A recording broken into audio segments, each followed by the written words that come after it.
Hello everybody, welcome to UPSC class by Hanu. 18 days बचे हैं और आज हम अपनी कहानी को कल से आगे और कंटिन्यू करते हैं। यस्टरडे वी लेफ्ट एट कि अब दशरथ जी रो रहे हैं, बिलख रहे हैं और ऐसे करते करते उनकी मृत्यु हो जाती है। अब इस पूरे सीन को अगर हम थोड़ा एक्सपैंड करके समझें तो दशरथ जी अब कौशल्या माँ से कह रहे हैं, मतलब वो ये सब कुछ याद कर रहे हैं जो उन्होंने किया, किस तरह गलती से उन्होंने एक व्यक्ति को तीर कमान से मार दिया जबकि उन्हें लगा था कि वो एक एलिफेंट है। एंड देन उनके ओल्ड पेरेंट्स थे फिर उनके पिताजी ने उनको कर्ज कर दिया कि जैसे हम अपने पुत्र के लिए तड़प तड़प के मर रहे हैं वैसे तुम भी इसी वियोग से गुजरो, तुम भी इसी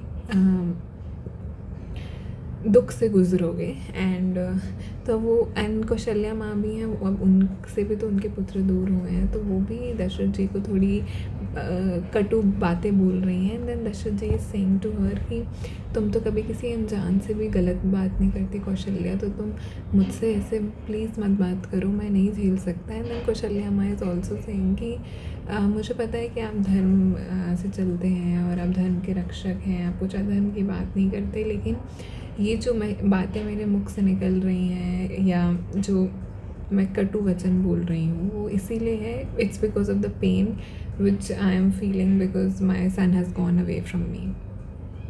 एंड फिर राजा दशरथ ऐसे बोल रहे हैं कि कितने सौभाग्यशाली होंगे वो लोग जो 14 साल बाद भी मतलब मेरे पुत्र राम से मिल पाएंगे, उसे देख पाएंगे, बिकॉज नाउ ये उनको अंदर से अब समझ आ चुका है कि मेरी तो ओल्ड एज हो चुकी है, so it's for sure that I will not live for 14 years. And add to that मुझे इतना दुख फील हो चुका है कि अब मुझे नहीं पता लगता कि मैं इस 14 ईयर्स के टाइम पीरियड को मतलब मैं झेल पाऊँगा। And that's what happens, he is so tired and he is so grief stricken कि अब वो ऐसे फिर कौशल्या कि वो इतना मतलब वो एकदम अनकॉन्शियस से कॉन्शियस से ऐसे लेटे हुए हैं। कौशल्या माँ फिर अब उन्हें थोड़ी तसल्ली देती है और फिर करते करते वो सो जाते हैं, क्योंकि अब 5 दिन हो चुके हैं लेकिन उन्हें 5 साल जैसे लगे हैं। अब फिर वो बीच रात में उठते हैं और कौशल्या माँ से कहते हैं कि जो जैसा करता है वो तो मतलब उसका रिज़ल्ट तो भोगना ही पड़ता है, और मुझ जैसा मूर्ख कौन ही होगा कि जब फल खाने का समय आया तब मैंने आम के बागों को उजाड़ के उनमें कांटे बो दिए, तो मैं तो इतना मूर्ख हूँ। मतलब वो अब बहुत गिल्ट या ऐसे जोन में जा चुके हैं।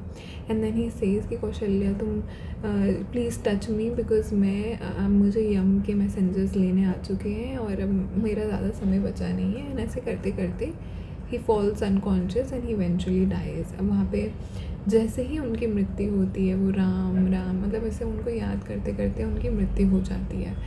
एंड वही बात सच हो जाती है कि जिस तरह उन्होंने कहा था कि that old person at side की जिस तरह हम अपने बेटे के लिए तड़प रहे हैं वैसे तुम्हारी मृत्यु भी तड़पते तड़पते होगी। एंड वही बात सच हो जाती है फिर।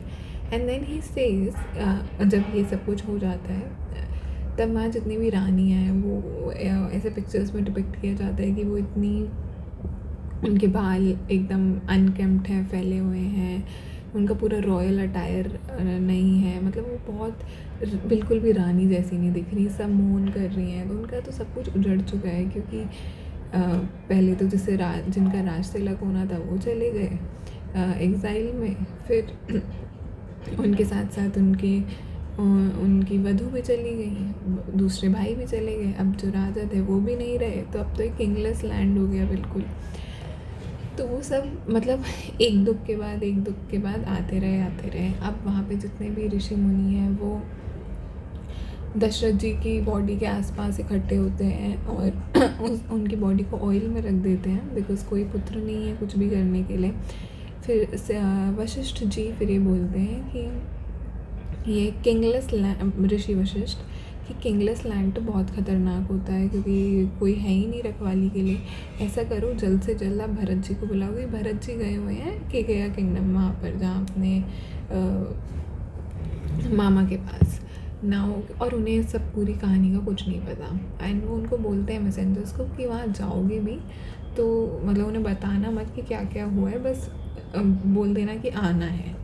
Now when they reach there तो वहाँ उधर ऐसा पैरेलल ये चल रहा है कि भरत जी को उसी दिन रात में सपने में ये आभास हो जाता है कि उनकी पिताजी की मृत्यु हो गई है। एंड फिर वो अगले दिन अपने दोस्तों को ये सब अपना सपना बता रहे हैं कि तभी these messengers from Ayodhya arrive and they tell him कि let's go, you have to come.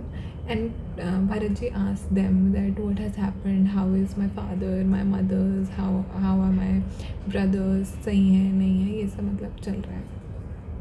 Now when he and Shatrughna ji are coming back to Ayodhya, वो ऐसा देखते हैं कि ये सिटी तो वैसी रही नहीं जैसा हम छोड़ के गए थे, तो एकदम वीरान है या सब कुछ ऐसा लगे। ये तो मतलब जैसा उन्होंने अपनी कहानियों में सुना था उस समय कि like the description was matching that of a kingdom जिसका राजा नहीं रहता है या जो उजड़ सी जाती हैं जो नगर, ये वैसा लग रहा था अयोध्या उस टाइम। क्योंकि जब वो गए थे अयोध्या से तो बहुत हसलिंग बसलिंग और एकदम चहल पहल थी, और अब जब आए हैं तो सब कुछ एकदम वीरान लग रहा है। एंड ही डजंट नो कि राम जी एग्जाइल जा चुके हैं, ही डजंट नो कि किंग दशरथ रहे नहीं है। जब वो दशरथ जी की रेजिडेंस को एंटर करते हैं ही डजंट फाइंड हिम। फिर वो अपनी माता के पास जाते हैं, कई माता के पास पूछते हैं कि पिताजी कहाँ हैं और राम जी कहाँ हैं। नाउ केकई माँ, बीइंग केकई माँ, tells him that your father has attained the state जो हर लिविंग बीइंग को अटेन करना पड़ता है। मतलब उन्होंने डायरेक्टली नहीं कहा कि उनकी मृत्यु होगी, बट कन्वे तो कर ही दिया। And now when he Bharat ji hears this he falls to the ground. He उन्हें शॉक लग गया है कि ये क्या हो गया।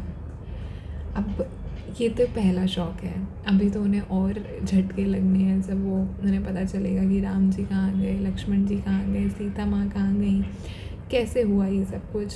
सो ये हम कल देखेंगे कि कैसे पूरी स्टोरी अनफोल्ड होती है, how he gets to know the turn of events जब वो यहाँ नहीं थे, और इसके आगे फिर क्या भरत जी किंगडम एक्सेप्ट करते हैं नहीं करते, तो फिर वो क्या करेंगे, and all of that. On that note I will see in the next one tomorrow. Please do like, share, subscribe, comment, take care of yourself, all the best, bye.